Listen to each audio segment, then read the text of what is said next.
warahmatullahi wabarakatuh. Perkenalkan, nama saya Nabila Talita Syaki dari kelas 10 fase E5. Di sini saya akan membahas kisah singkat dari latar belakang Kerajaan Kesultanan Cirebon. Kerajaan Cirebon juga dikenal sebagai Kesultanan Cirebon, dilatar belakangi oleh perkembangan sebuah dukuh kecil bernama Caruban yang dibangun oleh Ki Gedeng Tapa di pesisir pantai utara Jawa. Caruban yang berarti campuran dalam bahasa Sunda. Kerajaan ini berkembang pesat menjadi pusat pelabuhan dan peradaban karena strategisnya lokasi.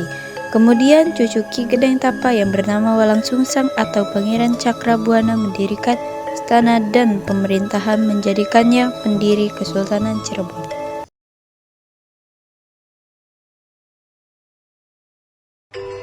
Raja pertama yang ada di Kesultanan Cirebon yaitu adalah Syarif Hidayatullah atau juga bisa disebut sebagai Sunan Gunung Jati. Yang kedua ada Pangeran Pasarean, yaitu bisa disebut dengan Penembahan Ratu I. Yang ketiga ada Penembahan Girilaya atau bisa juga disebut Penembahan Ratu II. Yang keempat ada Maulana Hasanuddin, putra Sunan Gunung Jati. Yang kelima ada Abdul Karim atau bisa disebut juga Sultan Sepuh I. Yang keenam ada Sultan Sepuh II. Yang ketujuh ada Pangeran Raja Adipati. Yang keterakhir ada Sultan Sepuh Arif Muhammad. Di sini saya akan menjelaskan mengenai latar belakang Sunan Gunung Jati. Nama Syarif Hidayatullah, kelahiran 1448 di Kairo, Mesir. Pasangan Nyai Pangkuwati, kakek nenek Prabu Siliwangi, Nyai Subang Larang Ali Nurul Adam, meninggal 19 September 1568. Peranan mengengas pendirian pesantren Sunan Gunung Jati juga membangun tempat kepribadatan bagi umat Islam yaitu masjid.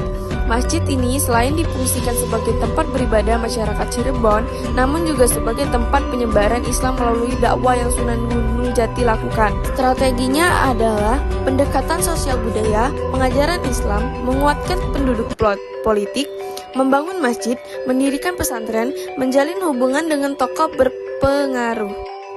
Materi kedua, saya akan menjelaskan tentang masa kejayaan. Masa kejayaan terdiri dari 4, yaitu ada politik, ekonomi, sosial, dan budaya. Yang pertama, saya akan menjelaskan tentang politik. Kesultanan Cirebon didirikan pada abad ke-15 oleh Sultan Cirebon pertama yang dikenal dengan nama Gunung Jati atau Sultan Syarif Hidayatullah. Sebagai Kesultanan Islam, Cirebon menggabungkan kekuasaan politik dengan berpengaruh agama Islam. Sultan sebagai pemimpin politik sekaligus pemimpin agama. Pemerintahan kesultanan diatur dengan sistem monarki yang dipimpin oleh seorang sultan. Namun, pengaruh dari kerajaan-kerajaan sekitar seperti Majapahit dan kemudian Mataram juga cukup besar dalam mempengaruhi politik Cirebon. Selain itu, Cirebon memiliki hubungan yang kuat dengan perdagangan internasional, terutama dengan Tiongkok, India, dan Arab, yang tak turut mempengaruhi sistem politik mereka. Yang kedua, saya akan menjelaskan tentang ekonomi. Ekonomi Kesultanan Cirebon terutama didorong oleh sektor perdagangan. Letaknya yang strategis di pesisir utara Jawa menjadikan Cirebon sebagai pelabuhan penting yang menghubungkan Jawa dengan berbagai wilayah di luar negeri. Cirebon juga terkenal dengan pusat industri batik yang sudah ada sejak masa pemerintahan Sultan Agung. Selain itu, sektor pertanian juga berkembang dengan pusat karena kesultanan ini memiliki tanah yang subur. Yang ketiga, saya akan menjelaskan tentang sosial. Masyarakat Cirebon pada masa kesultanan terdiri dari berbagai lapisan, mulai dari golongan bangsawan, pedagang, petani, hingga buruh. Sebagai pusat pedagang, Cirebon juga menarik datang dari berbagai wilayah seperti Tiongkok, Arab, dan India yang kemungkinan membentuk komoditas yang beragam secara etnis dan budaya. Terdapat juga pembagian sosial antara golongan priyayi atau bangsawan yang memegang posisi penting dalam pemerintahan dan masyarakat biasa yang sebagian besar berprofesi sebagai petani atau. Yang keempat ada budaya. Budaya Cirebon sangat dipengaruhi oleh Islam, namun juga menggabungkan elemen-elemen dari budaya Hindu sampai Buddha yang telah ada sebelumnya. Kesultanan Cirebon menjadi pusat penyebaran Islam di wilayah pesisir utara Jawa, dan budaya Islam diintegrasikan dengan adat dan tradisi lokal. Dalam seni arsitektur, Cirebon memiliki sejumlah bangunan yang menonjol seperti Masjid Agung, Sang Cipta Rasa, dan Keraton Sepuhan yang menunjukkan pengaruh budaya Islam yang dipadukan dengan seni arsitektur lokal. Perkenalkan, saya Nisa Faira dari kelas bahasa E5 akan menjelaskan tentang bukti peninggalan Kerajaan Cirebon dan menjelaskan runtuhnya Kerajaan Cirebon. Kerajaan Cirebon meninggalkan berbagai peninggalan bersejarah. Yang pertama ada Keraton Kanoman, Keraton Kasepuhan, dan terakhir ada Keraton Kacirebonan. Yang kedua ada juga makam Sunan Gunung Jati. Yang ketiga Masjid Agung Sang Cipta Rasa. Yang keempat Batik Cirebon. Yang kelima seni wayang golek cetak. Kemudian saya akan menjelaskan tentang runtuhnya Kerajaan Cirebon.